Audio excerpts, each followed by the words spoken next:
Hello and welcome to Awaken and Ascend. I'm your host, Jennifer Regular, and so excited to introduce you to today's guest who is joining me from Georgia, USA. As a former firefighter, Denise knows what it's like to fight fires and deal with tragedies physically, mentally, emotionally, and spiritually. As a former therapist and certified minister, Denise Garrett is an expert at empowering people to achieve their goals physically, mentally, those emotional goals, and spiritual wellness. Denise is known as the Courage Whisperer for her empathic listening style, ability to support others, and turning their obstacles into opportunities for greater living. Her mission to co-create peace in our world. Welcome, Denise. It's so wonderful to have you here. I am so excited to be spending this time with you. We were talking a little bit before the call and mentioning how connected we were right from the get-go, that we were soul sisters. So truly an honor to have you here, Denise. Oh, thank you. Thank you, Jennifer. It is a pleasure being here with you, my soul sister. And I love the work you're doing in the world, in our world. Awaken and ascend is so important that we all do that. And even if we feel awakened and ascended to a certain level, there's always room to grow, at least from my point of view. So I love what you're doing for our world, for each other. I just love it and appreciate you more than I can say, more than I can say. Thank you so much. So, Denise, I love that you're on this mission to co create peace in our world. And I'm betting that there's a lot of people out there right now wondering if that's even possible. Because every time we seem to be doing okay, something else happens, another disaster, another chaotic situation, whether it's within ourselves, within our immediate family or home, within our communities, within our nation, within our country, and definitely across the world that we're so interconnected with these days, especially being online and seeing all the headlines and everything. So let's start with that. Is peace even possible? So I think for me, I believe it is absolutely possible. And I have many reasons for that, which I'll get to. But the real thing I think our viewers need to pay attention to, our brothers and sisters out there, is how you answer that question for yourself, because it determines your experience in the world. And it impacts mine, it influences mine and Jennifer's. So I was doing some research lately for a project that I'm working on, and it said there was a study that showed that 57% of people do not believe peace is possible. So if you don't believe it's possible, then it's not for you. So if you look at that number, and I don't know how good the research was or anything, but if that were valid, then we would believe that it's not possible. But I believe it is. I'm one of those other in the 43% that I'm like, it is possible. I absolutely believe it with everything in me, because nobody wants to suffer. I don't know of anyone in the world that would say, yes, absolutely, I want to suffer. I want to be in immense pain. Right. I don't know of anyone that would say that. Now, there might be some people out there with some issues that may believe that in the moment, but in general, I just don't believe that. I believe that people want to enjoy a good, happy, healthy life and feel loved and to love. I believe that. And that gives me hope that peace is possible. And it's a much more empowering belief to look at what else is possible, to really focus on how we want to be experiencing life, how we want to be approaching life.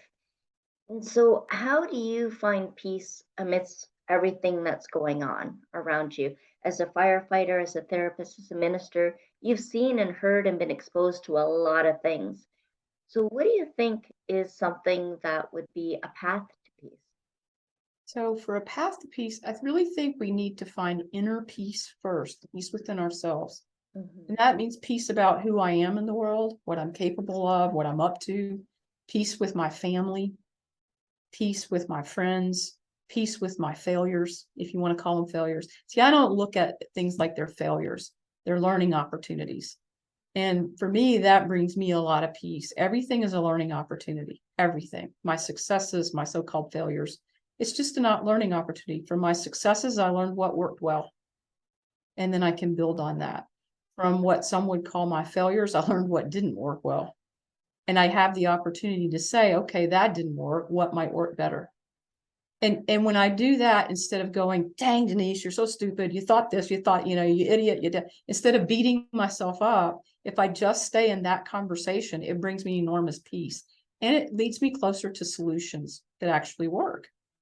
I think it was Edison that said that, I don't know how many times he said it, but let's just say Edison said, I discovered 1,000 ways to make a light bulb not work before I discovered the one way that makes a light bulb work. And I think when we have that kind of mindset, like you mentioned earlier, Jennifer, it opens up more possibilities for us to have a happier experience in life. But in general, like this is part of what makes me believe peace is possible. I've worked on calls where people were injured severely and they didn't want to die and they had things to live for, whether it was their children, their careers, whatever it was, they had things that they wanted to live for. And I've watched people from the time I was 16 years old. I worked in a hospital as a physical therapist assistant. I mean, not assistant, what do they call them? Technician. And I watched people overcome enormous amounts of physical pain because they had a vision for what they wanted their life to look like. They had things they wanted to do, things they wanted to achieve, and they did it despite the odds being against them, despite the pain and the suffering they were in. And that, at the age of 16, led me to believe, wow, it really is possible. They found peace along the way because of what they were playing for. And it wasn't just themselves. They were playing for their family or whatever it was. They had something greater. So I think peace becomes possible when we play for things other than just ourselves.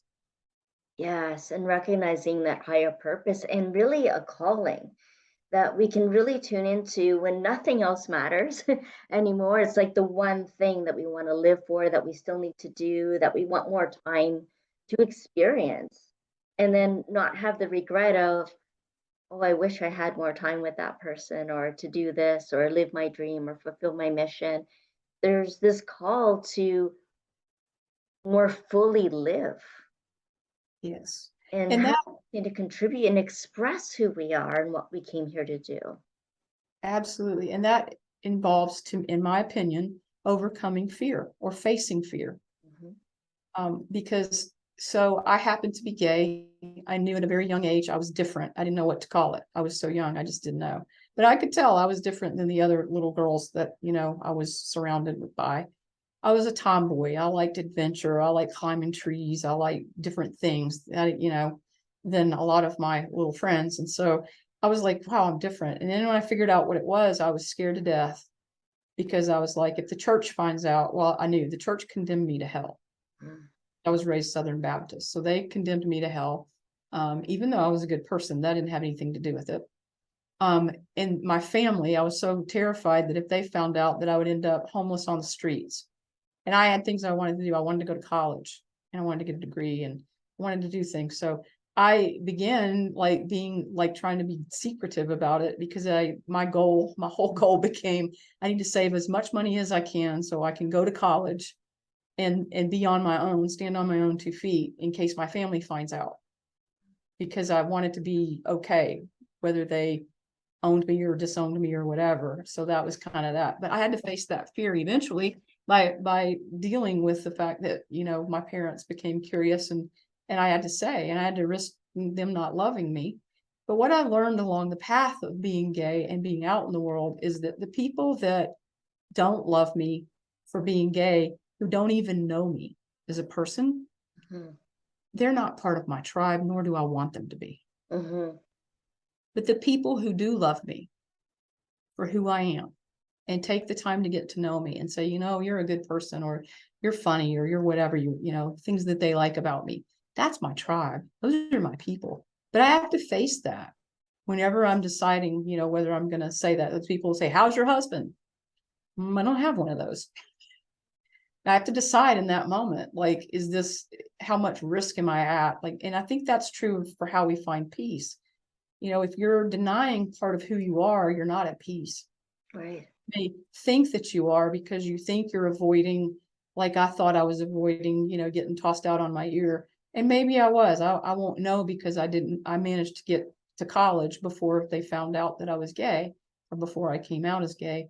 But it's, when we're hiding part of who we are, like maybe you're a lawyer and maybe you're an artist in a family of lawyers, Hmm. and everybody expects you to become a lawyer. And so you're going to law school, but you hate it. You're miserable. And inside of you, it's screaming, I want to be an artist. You're not at peace. And you won't find peace until you find a way to express the artist within you. And that doesn't mean you have to give up law school necessarily. It means you have to find an outlet to express that part of you that's screaming to be expressed. Yeah, yeah, absolutely. Embracing your power to be fully who you are. And it's a real journey of self-discovery as well, like really getting to know yourself really, really well, what you like, what you don't like, what works, what doesn't work, what fuels you, what drains you, who you like being around, who you don't like being around. All of that provides information on how we can choose to be living our life and what we choose to experience in terms of how we want to feel as we're doing it. Do we want to be hiding and living in misery and not living a full life? Or do we want to take a risk and gather up that courage to become who we came here to be and do what we came here to do? How do we start gathering that courage, Denise? How did you start gathering that courage? I think part of it was realizing that, so for years I walked around feeling like I wasn't good enough, you Mm, know, like, because part of it was because I was gay, part of it was because I had the kind of parent that said, well, my mom, God bless her, she just wanted me to do well in life. Like I can see that now, but at the time growing up, I didn't get it. But I would bring home a test score of a 98, and she would say, why wasn't it 100? One more question right, and you'd had a perfect score. And so I felt like this sense of like, I'm not enough, like I'm not good enough. I'm not, I'm not. So I put a lot of pressure on me. And the real freedom started happening when I realized like, I don't have to be perfect. That's not my job. My job is just to be the best me I can be. And some days that best is really good. I mean, it's outstanding. It's extraordinary. And some days it totally sucks. And just getting that that's part of the human journey. Like I have good days and bad days, and so do you. I mean, so does everyone. We all have those days, right? And and being okay with it. It's like that's not my job to be perfect. So when I let go of perfectionism and just started saying, okay, if I'm not aiming for perfect, what am I aiming for? I'm aiming to be the best that I can be at any moment, whatever that looks like. So, for instance, some days I'm a kind, caring human being who's the kind of person that's not only self aware, but other aware. And I see an elderly woman struggling to get groceries in her car. And I walk over in a non threatening way and say, ma'am, would you like help with that? mm, Because I'm just tuned in differently. Other days I'm so self absorbed that there could be 20 of those ladies around and I don't see them because I'm so self absorbed. I yeah. have my stuff going on, right? And not judging me for being either, just realizing some of the missed opportunities when I get so caught up in myself. So part of peace for me has also been like, how can I serve? How can I Mm, serve those around me? And getting it off of me so much, because when I'm serving others, I'm not I'm not judging me as much. I'm just there to serve. And I think that's part of my mission in life, part of why I was created, was just to see how I could serve others. And it's different depending on the person and the time and where I'm at and what's going on and all that. yeah. Yeah. And not being attached to any kind of outcome, just knowing from inside of you that this is who you are and this is what you're meant to do in that moment, if it feels right. Like you say, sometimes we have so much going on in ourselves that need tending to.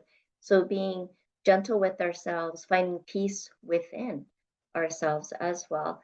And from what I'm hearing so far, it sounds like a real sense of self acceptance as well, also acceptance of whatever life is presenting to us at that time is that path to peace. Is that what you're saying? That there's some Yeah, acceptance it, involved there too? yeah. So it occurred to me that so I used to beat up on myself. Like, I make a mistake and I would just say horrible things about myself. And I would do that for days, weeks, months, right? Over one mistake. And then I realized, like, is this making me any better? Is this really making me a better person? And it wasn't. what it was doing was robbing me of precious life energy where I could have been doing all these good things instead. But because I was spending my energy beating up on myself, I wasn't able to do all those other good things. Mm. And the moment I got that, I thought, well, what a huge waste of time. Like, I would rather be doing these things over here than this. Plus, it never feels good. So I don't know why we sometimes think that it has to feel bad for us to be better. It just doesn't work like that in my experience. And so now it doesn't mean I don't have that tendency. I do, but I catch it. I go, oh, wow, there I go. Stop. What do you want to do instead? Mm. Because this is my precious life energy. Yes. I get to decide how I'm going to spend it. I can decide to spend it upset that somebody did something that upset, that pissed me off or something, thinking of being in traffic. Or I can decide, you know what, not worth my energy. This is where I want to put my energy. And that, again, is that self-awareness. It also requires you to have a vision for your life. Like, what are you playing for? What's that thing that gets you so excited, that you're so passionate about? Yeah. That, like Jennifer was talking about, no matter what's happening in your world, this is your one thing. Is your one thing. It helps you get out of bed in the morning. Super. I think there's that. And then having a vision for yourself. Like, how do you want to be in the world?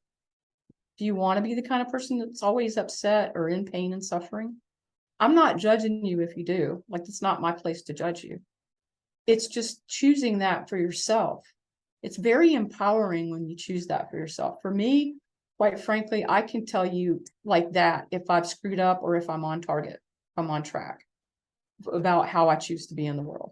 Because if I'm unkind, like, meaning one of my bigger stressors is in traffic.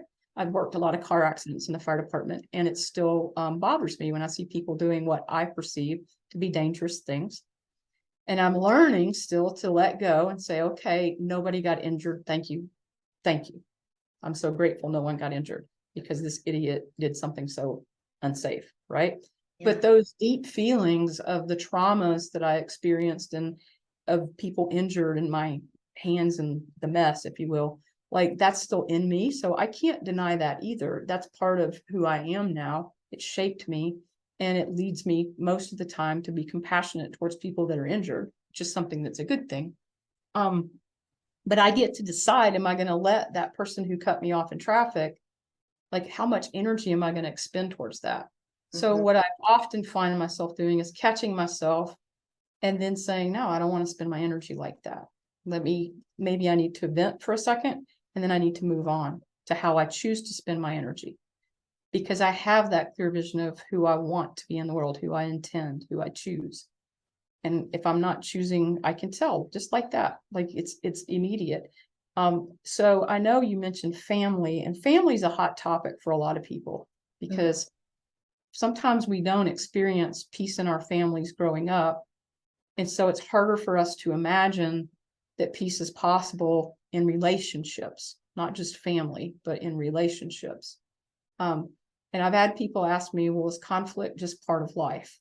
And my answer is yes, it is part of life, because we're different beings. And at some point, the needs that you have are going to conflict with the needs that I have, or the wants that you have are going to conflict with mine.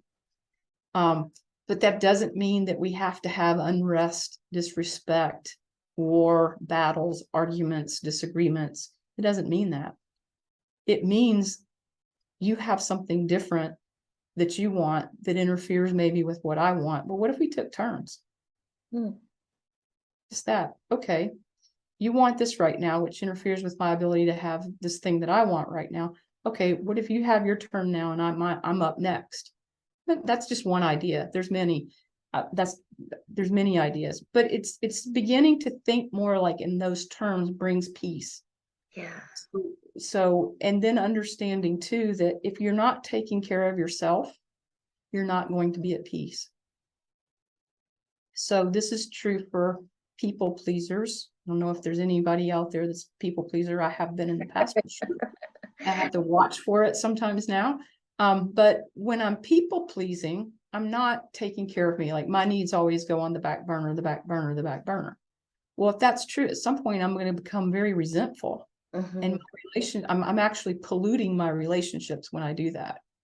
The other thing is to pay attention to is am I enabling people to be weak instead of enabling them to be strong and powerful and step in their power? And so I've started watching that. But for me, if I don't feel good doing it and I'm neglecting me, it's not something I should be doing. There's that saying about put the mask on you first if you're on an airplane, and then the child or the person you're responsible for next to you. Right. It's true in firefighting. Like we put the mask on us first, and then we run into the burning building to do the rescue. We don't run in and put the mask on you first, because if we did that, we would die or become incapacitated and become another victim. Yeah. So we don't want that, you know. So finding peace is a lot of things, and the path to peace is multifold, or multifaceted. But one of the things is self-awareness, and the other thing I really believe is other awareness. Mm-hmm. And this comes from a more socially responsible, higher spiritual realm, if you will, level of thinking. And it's, if are my actions going to harm anyone around me? Yeah. Or upset them? So an example for me is I love to spend time in nature. I like the spiritual aspect, fuel that I get from it. I just like the feel of it. I get so much fuel in my tank whenever I do this. I enjoy the trees. I enjoy the water, the sound of the water running. I enjoy the sound of the birds. Sometimes I see deer or something, you know, whatever I'm seeing, birds, whatever it is, right? I just really enjoy that. So when I go to the park, I'm looking for a peaceful experience, quiet, like that kind of thing. So one day I had finished a hike, and as I'm walking back up to where my car was parked in the parking lot, there's this bang your head against the wall, metal music, heavy metal music just playing at the top volume. And it was such a disconnect from the experience I wanted in the park. Uh-huh. And so I can't remember what I said, but I said something to the person I was hiking with. I was like, wow, this is so jarring. Like, it's not the experience I come here for. And the guy that was blaring the music, I guess, heard me and was incensed by what I said, and came up and said, oh, you think you own the world? You think that, I mean, he was just raging at me. And I said, no, you have the right to do whatever you want to do. I'm just saying this is not why I come to the park. That's all I said. Well, he's still raging. And finally, I'm like, look, we're leaving. So, you know, have a nice day, whatever. And I like walked off. He was still raging as we were backing out and pulling away. And I thought to myself, see, that's someone who doesn't have inner peace. And it's not because of the music he was playing. And it's not because of the volume of the music he was playing. It's not because of that. He just didn't have inner peace. Because if he had, he wouldn't have felt the need to rage on me. Mm-hmm. He would have been like, well, I come here to let loose. And that would have been the end of it. There would have been no need for him to try to cause a conflict, if you will, or it's just rage at me. There would have been no need for that. But somehow he felt, I guess, made wrong, which I wasn't. I was just simply commenting on me, because it was such a jarring experience. Here I've been in nature enjoying this peace and quiet, and then here's this guy, you know, having a very different experience. And he has the right to do that. I'm not. But here's the thing. If we are all paying attention to each other, and how am I looking out for the other guy or gal, then we find that those moments of intense rage or anger that arise can be reduced drastically. Because I'm aware that, like the little elderly lady that I see struggling to get groceries in the car, she's probably going to have some fear about a stranger approaching her. Doesn't matter that I'm female, I'm still a stranger to her. And in her eyes, I'm probably bigger and more powerful. And so how can I present myself in a non-threatening way? That was my question that day. So for all of us, when we are looking at our lives and finding peace, you know, how can you stop threatening yourself is one place to start. Like, you know, instead of beating up on yourself, which is threatening yourself in some form, like, how can you show yourself more love and compassion? And how can you then extend that towards others? And I know people say that, oh, yes, it's a good thing to do. It's hard to enact sometimes. Like the day with the guy in the parking lot, it would have been easy for me to yell back and all that. And it's like, no, I'm not going to do that. I was clear. I was just commenting on my experience. That's it. And I don't want to fight you over this. It's not worth it. Not worth my precious life energy. No. And I can easily get, if I wanted to spend time in the parking lot in peace, I can drive to another parking lot. There were other parking lots available. I don't have to have this battle, if you will. So the path to peace is, to me, is multifaceted, and a lot of it involves self-awareness. And, I've worked with people a long time on how to gain more self-awareness. One of the things I say, if you keep having the same problem over and over in your life, there's something you're not aware of that's going on in you. Because in the outer world is partly a reflection of what's going on in your inner world. And it's important to get at whatever that thing is that's going on in you if you keep having things you don't want to happen in your outer world. So I think that's part of it. There's so many aspects to this, Jennifer. I sure, could go for days and days. Absolutely. And that's such a good place to start. That is that self-awareness, because sometimes people don't recognize how they consciously choose the path forward, how they have the power to choose how they want to be living their life. Because a lot of people feel like a victim of their circumstances, of conditions, or have tos, or that fear, obligation, and guilt, which is like an acronym for fog, which feels dense and intense, and you can't really see a clear path forward. You just try to navigate your way through. And so you mentioned in your work that you start helping people first with self-awareness. Tell us a little bit more about the work that you're doing now and what your vision is for this work that you're doing. So I have a company called Courageous Leadership Academy, and we focus on transformative leadership skills because the old paradigm isn't working for us. I think you just look at the headlines in the news and you can see it's not working. We're killing each other. We have all sorts of financial things happening, and just crisis after crisis, right? And I don't think we are intended to live that way. We have a plentiful, abundant world with enough resources for all of us. So I feel like we're supposed to enjoy life more and stress less. It just seems like we're not there right now. So I decided recently to focus on more peace. So I'm creating a program called Peaceful Ship, and it's really creating more peaceful leaders in our world. And that means individuals as well as leaders of companies or organizations, because whoever you are, you're the leader in your life and you're the leader in your family. In any organization, you play a leadership role, whether it's you're appointed in a role that's a leadership role, or whether it's more of an informal leadership role. You play a role. But I'm just am looking at what's happening in our world, and really what started this was I'm so brokenhearted every time I hear of another school shooting or mass shooting, and there's this voice inside of me saying that we can stop this. We can stop this. It doesn't have to be this way. And I know when I went to school, I didn't have to worry about getting shot at school. And I have a friend whose 13-year-old doesn't want to go to school anymore because he's afraid he's going to die. Oh, wow. And this hits heavy on my heart because I believe that kids they deserve the opportunity to go to school and enjoy it, and not have that worry, that very real worry. So Peaceful Ship is the idea that we can change this. We can create peace in our world, but it starts with us as individuals, and then it takes leadership skills to carry it out into our world in a more formal way, and in informal ways. You can be the peace bringer to your soccer team. Just saying. Yeah. Could be wherever you are, but that's the work that I'm up to now, and I'm starting a membership. I will be starting a membership site on that. It's not developed yet, but it's coming soon. Oh, I love it. Denise, thank you so much for bringing that out into the world and for having that vision and the sustainability of your own inner peace so that you can pursue your dreams and goals more confidently, and encouraging others to do the same, to start taking courageous leadership over their lives, their families, who they are.